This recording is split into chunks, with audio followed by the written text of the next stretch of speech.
Most developers never peek inside the .git folder, but everything Git knows about your project lives right there. The first thing to know is the head file. It is a plain text file with one job, pointing to your current branch. Open it and you will see something like ref/heads/main. When you switch branches, Git simply rewrites this file.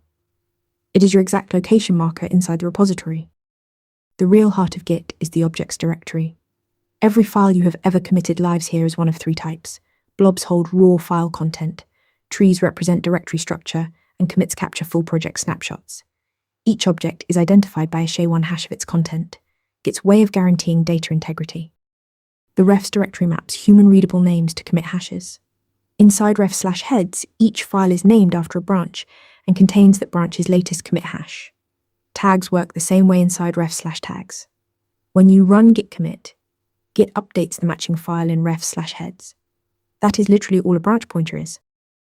Two more items worth knowing. The config file holds repo-level settings like remote URLs and author overrides, readable as plain text. The hooks directory contains executable scripts Git fires automatically on events like pre-commit to run your linter or post-commit to trigger a notification. The .git directory is Git's entire brain.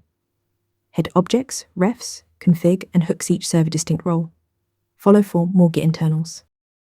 Ready to practice for your next interview? Interview Mentor lets you answer real questions just like this one. After each answer, you get a detailed grade and personalized tips to improve. Watch your scores climb as you keep practicing.